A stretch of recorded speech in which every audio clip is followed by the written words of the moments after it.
Big Thunder Mountain Railroad. Just the name of this thrilling park attraction evokes excitement and nostalgia. It would be the attraction that brought thrill seekers to Frontierland and would set a new standard for Disney roller coasters around the world. Big Thunder has stood for 40 years as one of Disneyland's main draws, and happens to have a history that dates back to the park's opening in 1955. We have a long story to tell, so hang on to them hats and glasses, cause this here's the wildest ride in the wilderness. Our story begins in the first year of Disneyland's operation. Frontierland was a rather quiet outpost in Disneyland's Wild West, and what a large frontier it was. In the mid-50s, America was obsessed with the romanticized and sometimes overly exaggerated stories of the Old West. One of the major contributors to the Western craze in pop culture at this time was none other than Disney's stories of Davy Crockett and even their version of the legendary Zorro. Therefore, it should come as no surprise that when Disneyland opened, Frontierland was the park's largest land. It took up nearly 1/3 of Disneyland's 60-acre plot. Most of that space went to the massive Rivers of America, where the Mark Twain riverboat reigned as Queen of the Delta. And frankly, Disneyland was built on such a small budget that the paddle wheeler was Frontierland's only mechanical ride. As time ran short, Walt Disney looked around for ideas on how to occupy more of the Western land's space. Walt Disney was good friends with Walter Knott, a man who owned a small amusement park in the nearby city of Buena Park. Walter Knott had relocated a ghost town to his berry farm, which was already becoming famous for being the first place where boysenberries were commercially farmed. Knott's berry farm even had a fun stagecoach and pack mule ride, and Walt Disney enjoyed the rides so much, he replicated them for Disneyland. For Frontierland's stagecoach ride, Imagineers designed the stagecoaches and Conestoga wagons in 5/8 scale to match the size of the rest of the park. This detail would have been unnecessary if the horses themselves were full size, and they couldn't have that. So the Disney company acquired Shetland ponies, which were small enough to match the scale of the stagecoaches. The pack mules, however, were regular size. As you can see, the area where the two attractions operated was rather barren. It hadn't been landscaped at all aside from the rolling hills, which were carved out of excess mounds of dirt excavated in the process of creating the Rivers of America. However, this lack of foliage wasn't an issue since, well, you're in the desert. The ponies, horses, and mules of Disneyland at this time were kept in a stable behind Main Street. They were well cared for by the professional ranch hands. Some years later, all the park's animals would move to Circle D Corral, just north of Frontierland, outside the park. Walt Disney wasn't satisfied with the apparent emptiness of Frontierland. He viewed it as underutilized space, so one day, Walt spoke with Imagineer John Hench about creating a new ride there. After a quick brainstorming session, the two decided on a mine train ride. Walt even sketched out a quick rendering of the path that the track would take through the landscape. Much like the Jungle Cruise, Walt wanted the mine train to be a serious and educational look at nature, in the style of his true life adventure documentary series. On July 2nd, 1956, the Rainbow Caverns mine train opened to the public at a cost of $400,000. Guests boarded a 7-car mine train at the dusty desert town of Rainbow Ridge. The 3 mine trains, despite how authentic they might look, weren't authentic at all. The trains weren't built to any particular scale. In fact, they were a mixture of scales, and the wheels on the trains weren't even standard sizes. The locomotive was actually a dummy. You see, when designing the ride, they got a little help from Bob Gurr, and Imagineers decided that making an electric train was the most efficient system they could come up with. The battery, operating console, and electric motors to power the train were all hidden in the tender, where the ride operator sat. The locomotive had no function whatsoever, which is why they allowed seating to a lucky group of guests inside the cab itself. As for the battery that ran the train, Imagineers purchased forklift batteries, and there's a funny story to that too. The specifications of the battery stated that it had a 1-year lifespan before it needed replacing. Well, after 18 months of operation, the manufacturer called to see if they needed to order new batteries yet, but were told that the original batteries were still going strong. After 2.5 years of operation, the manufacturer called again to ask what brand Disney was using for the batteries now, but the answer was still the same batteries purchased in 1956. By 1959, the manufacturer was still perplexed that Disney had not needed to replace the batteries, so they sent their own representatives out to see what the attraction operators were doing, which extended the lifespan of these batteries. They found out that the ride operators were instructed to run each train until the battery usage was in the red zone, which meant that the battery was nearly depleted. Then and only then could the battery be recharged. This meant that almost no deposits formed at the bottom of the batteries, nearly eliminating the degradation process. The town of Rainbow Ridge at the boarding area was actually a miniature town built of wood. The buildings at ground level were 5/8 scale, but further up the buildings got smaller, from 5/8 scale down to half scale, then down again to 1/4 scale, making live actors look like giants next to the buildings further back. The train would depart Rainbow Ridge and pass through a tunnel, emerging in Beaver Country, where these small critters could be seen hard at work. From there, the train turned right, passing underneath a rock bridge where the pack mule train was descending. The little green mine trains then entered the living desert, where cacti appeared like hitchhikers or other hilarious characters. Then the passengers found themselves weaving between tumbling rock formations and getting close views of other natural rock sculptures, all of which, by the way, were designed by Disneyland rock expert Fred Yerger. Once the train rounded the loop, guests could see a mine entrance up ahead, which was surrounded by howling coyotes. From there, the train entered the finale of the ride, a trip through the underground Rainbow Caverns, of which the ride itself was named after. The show building for the caverns was relatively small, but thanks to the darkness and the use of forced perspective, the caves looked much grander. Here, Imagineer Claude Coates had quite the task of designing 22 water sculptures and creating interesting scenic wonders. Claude needed the water formations to glow, but regular stage lighting wasn't impressive enough. He discovered that if he dyed the water with neon chalk, it glowed brightly in the black light. The water features had various colors, but one posed a perplexing problem. He wanted to create a particular waterfall that flowed with 6 colors of the rainbow. The answer was to have a different color of water flow through a different trough. But the problem was that when the water reached the bottom of the fall, it splashed and mixed together, which other Imagineers predicted would turn the water gray within a week.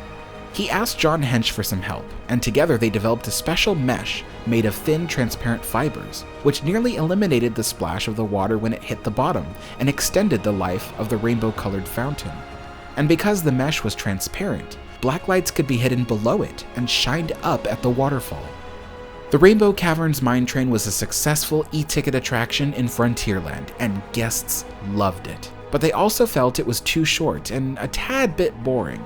So, by the year 1960, Walt was able to invest $1.8 million towards the expansion and revision of the mine train ride. He put Mark Davis in charge of the redesign. He felt that Mark's designs had a particular humor that most people would enjoy. The original 3-acre mine train ride was to be expanded, which meant having to get rid of the Disneyland stagecoach ride in 1959 in order to use parts of its route for the remodeled ride. Mark created new landscapes and scenery, adding his special brand of humor into the attraction. Sometimes he found clever ways of repurposing old animatronics, such as 2 foxes that used to stand on either side of the tracks. Their heads were motorized. One had a head that moved up and down, and the other a head that moved side to side. In the remodel, he placed them in front of each other so it looked as if they were having a disagreement. The locomotives and cars were also repainted into a more vibrant yellow, a color that has become iconic for the little trains. The rerouted trains still passed through Beaver Valley, but then entered another tunnel, emerging along the edges of the Rivers of America, rounding a massive new water feature called Cascade Peak. Cascade Peak stood 75 feet high, just under the height of Sleeping Beauty Castle.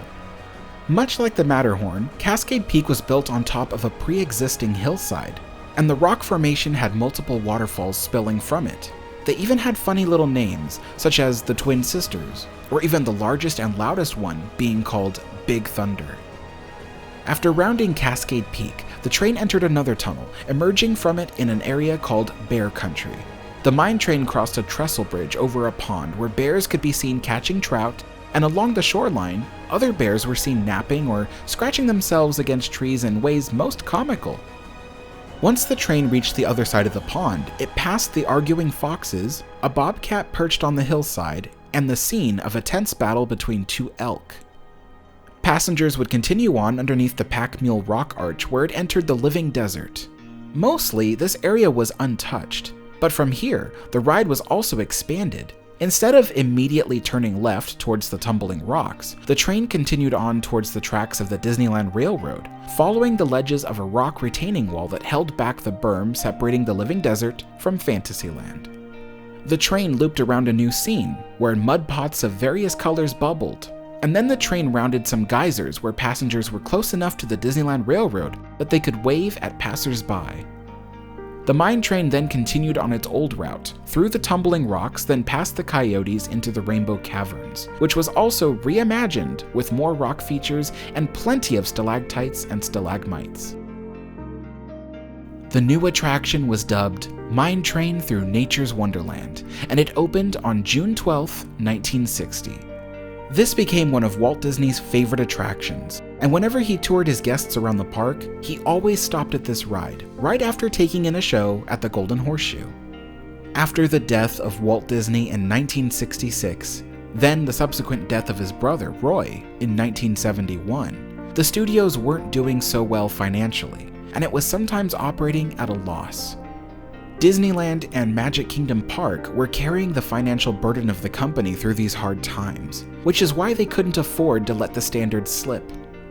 When guest research determined that visitors needed more thrill rides, the company was dead set on giving it to them. After the success of Florida's Space Mountain in 1975, they decided to bring a scaled-down version of it to Disneyland, as well as start work on a third thrill ride for Walt's park. This is where we come to the story of Imagineer Tony Baxter. Tony started out in the 60s as an ice cream scooper on Main Street and fell in love with the idea of Imagineering. He used to build little marble runs, making the marbles coast along a little track as if they were roller coasters. In the year 1970, at the age of 23, he built a really elaborate one which he brought to Imagineering, and it won him the job. He was then mentored by Claude Coates, and when it came time to build a third roller coaster for Disneyland, Tony was selected to come up with ideas. Now, this is where things get a little deep.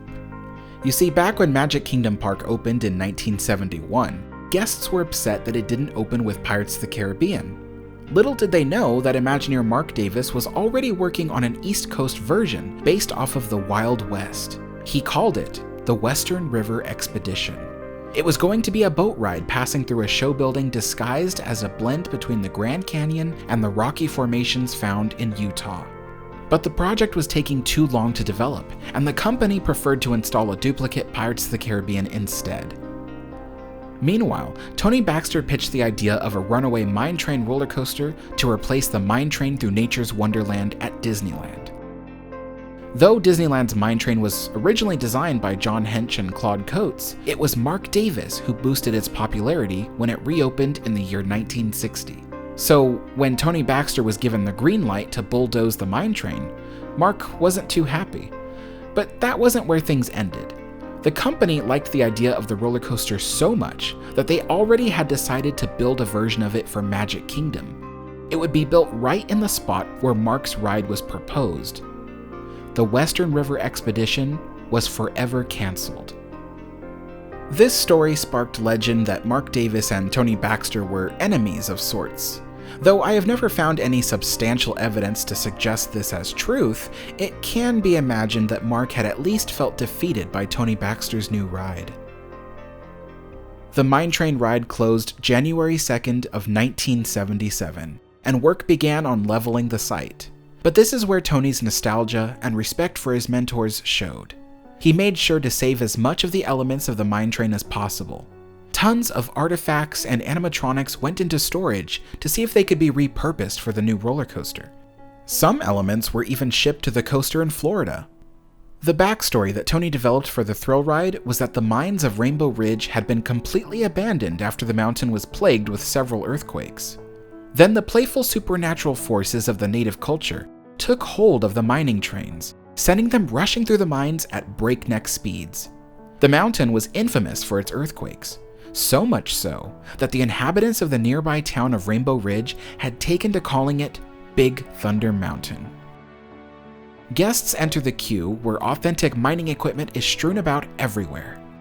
Tony Baxter and his team of Imagineers searched auctions and private collections all over the country to find real mining equipment that they could bring back to Disneyland. Now, these artifacts can be seen and enjoyed by thousands of people every day and are cared for and maintained. On the hillside to the right is a familiar scene, the little mining town of Rainbow Ridge. Most of the buildings were saved and placed across from the loading area of the new ride. Visitors then boarded new mine trains that looked a lot like the old ones, with a few exceptions and modifications. These were 5-car trains with forward-facing seats, and the locomotive at the front was purely decorative and without a tender. The train then took off into the darkness of the tunnels, making a right turn underneath the new guest walkway called Big Thunder Trail. In the darkness, bats can be seen flapping their wings while the beat of a native drum pounded away. We find the train climbing its first lift hill through a rainbow-colored cavern. It was the first of many nods to the Rainbow Caverns of the mine train ride. After weaving through a few turns, guests pass under a tree of spinning possums salvaged from the previous ride. Then they approach the entrance to a tunnel that is guarded by the same pack of howling coyotes from before. On the second lift hill, more artifacts can be seen, and as you climb upwards, you pass by salvaged animatronics of tortoises, rattlesnakes, and vultures. The goat with the dynamite stick, however, is new. The roller coaster then traverses a short yet exciting helix before entering the finale of the ride. The last lift hill of the roller coaster takes place inside one of the mines. An earthquake erupts, causing the mining equipment to sway and the boulders and rocks along the walls to shake. Even the cars of the mine train can be seen tilting from side to side as the track beneath them warps under the stresses of the seismic event. The train escapes the cave, and the ride ends with a splashdown in a pond, ducking under the excavated bones of a dinosaur. The splashdown at the end was actually added as a nod to the splashdown on the Matterhorn bobsleds, since Tony Baxter has always loved that attraction. And as for the dinosaur skeleton, it's a nod to the previous skeleton that used to exist on the former ride. Big Thunder Mountain Railroad opened September 2nd, 1979, and became a smashing success amongst park guests. Tony Baxter would be awarded the position of building many, many more successful park attractions, and he would even move up in the ranks to become Senior Vice President of Creative Development at Walt Disney Imagineering, retiring in 2013 after 47 years under the Walt Disney Company. Across from Big Thunder, the rest of the mine train ride was left abandoned, since there was no money in the budget to touch the area bordering the rivers of America. Big Thunder Trail was carved alongside the new roller coaster, allowing guests for the first time ever to go through the area previously occupied by nature's Wonderland and head straight into Fantasyland. Along Thunder Trail, guests can see the abandoned tunnels of the mine train and the shores of the pond in what used to be the Bear Country scene. All the bears were removed, but the original trout animatronics can still be seen jumping from the water once in a while. Further up the trail, over by Big Thunder Ranch, the original rock formations of the mine train could still be seen, untouched by bulldozer, and in the same exact spot since 1956. The trail was simply carved around them. And as for the rock wall that the mine trains used to travel alongside while viewing the mud pots and geysers, it was left untouched, but a new stage and kitchen structure disguised as a type of barn was erected in front of it, blocking any views people had of this rock formation until the area was demolished for construction of Star Wars Galaxy's Edge in 2015. The stagecoaches from the former attraction were saved after they were retired in 1959, and to this day are in great condition and are in storage. They used to sometimes be on display on Big Thunder Trail, but when the trail was redone in 2016, they haven't showed up since. Don't be fooled by the little red stagecoach near the entrance to Galaxy's Edge. That stagecoach is not the original. It is a half-scale replica prop that was installed along the Disneyland Railroad in the 1970s. Along the rivers of America, Cascade Peak remained until 1998, when it was removed due to the years of water damage. But the tracks at its base, and a remaining mine train which was aged to look abandoned, was left behind. In 2010, the mine train was removed from the river's edge and donated to the Carrollwood Pacific Society, where it underwent restoration. In 2014, Imagineering revisited Big Thunder Mountain for a major overhaul to update its safety systems and rebuild the roller coaster track. 6 brand new trains were built to replace the ones from the late 70s. The new track was engineered so the rails were pressurized with air in various segments along the route. Should the track ever get damaged, the air will escape, triggering a shutdown and alerting maintenance. And if this happens while the ride is running, all trains will come to a safe stop in the next break section.